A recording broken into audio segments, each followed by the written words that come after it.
Brice, tu es un grand champion, champion de Muay Thai, champion du monde Muay Thai, champion du monde K1,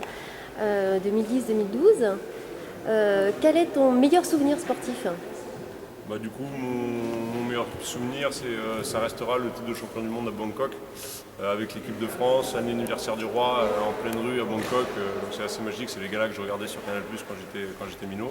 Ouais. Donc ça reste mon meilleur souvenir, sans aucun doute. Et le pire? Le pire, je dirais New York avec Guita pour le Glory. Le combat a dû durer 35 secondes, j'ai eu des problèmes de visa, je suis arrivé la veille du combat, rien s'est passé comme prévu, j'ai pas pu m'échauffer dans les vestiaires, on n'avait pas nos vestiaires, enfin bref, c'était vraiment un tout qui fait que je suis arrivé sur le ring super froid contre un mec classé numéro 2 mondial et qui était vraiment lui chaud bouillant, et ça a dû durer 35 secondes, alors j'ai pas pu faire voir ce que je valais. Donc New York, je me souviens même plus de la visite, rien du tout. J'ai terminé à l'hôpital, donc voilà, sans aucun doute, ça restera le Glory à New York. Ouais. En 2012, donc, tu es devenu champion du monde K1. Et après 2012, ta vie a changé, tu es devenu coach, tu as eu une petite fille. Voilà, c'est ça, c'est surtout la paternité qui m'a fait changer. En 2014, j'ai Olivia, ma fille, et donc du coup j'ai stoppé un peu les déplacements. Avant j'étais presque jamais chez moi, j'étais toujours en préparation à Amsterdam ou en combat aux 4 coins du monde. Donc là, en étant papa, j'ai préféré rester un peu plus à la maison. J'ai ouvert une salle de sport avec un associé, je m'occupe de toute la partie boxe. J'ai toujours aimé entraîner, depuis tout petit j'entraîne, je donne des stages régulièrement, etc. Et c'est vraiment un plaisir, donc c'était une conversion toute trouvée. Et c'était vraiment la chose à faire. Je reste encore actif au niveau des combats. J'ai sélectionné les combats pour vraiment plus boxer 2-3 fois par an, juste parce que j'apprécie encore et j'aime passer mon temps sur le ring encore, mais ça devient vraiment compliqué. Donc voilà, je vais sélectionner juste quelques combats par an et pas plus. Par exemple, celui de Tours l'année dernière, où tu es Ouais, sorti vainqueur. Exactement, ça me faisait plaisir d'évoluer à domicile. C'est nous qui avons organisé tout, donc c'était un grand plaisir. Après, malheureusement, j'ai perdu l'avant-bras parce que je me suis fracturé l'avant-bras au premier round. Enfin, on m'a fracturé l'avant-bras au premier round, Luca Panto, avec un gros middle arrière. J'étais chez moi, la défaite était impossible, donc j'ai serré les dents, j'ai mis le turbo et je l'ai mis KO au deuxième round parce que je pouvais vraiment pas perdre chez moi devant la famille, les amis, etc. C'était impossible.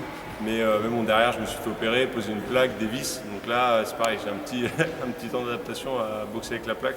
C'est à fleur de l'épiderme, donc ça pique dès que je prends des coups dessus. Donc voilà, pour le moment, c'est un peu en pause, mais voilà, ça me tenait à cœur de boxer chez moi et je pouvais que gagner, c'était impossible. Donc l'évolution de ta carrière professionnelle, elle te convient tout à fait, tu es heureux comme ça, tu as su trouver l'équilibre dont tu parlais. Oui, exactement, avec la salle, vraiment maintenant, avant je boxais pour manger, hein, c'était mon gagne-pain. Maintenant j'ai ma salle, donc c'est plus... avec Franck, on fait du bon boulot, on n'arrête pas d'évoluer. Donc voilà, aujourd'hui je suis plus... Avant j'étais boxeur à 100%, maintenant je suis coach à 70% et boxeur à 30%. Donc voilà, ça va bien comme ça. Et puis il faut dire aussi que les compétitions d'aujourd'hui me font plus rêver comme quand j'étais gamin.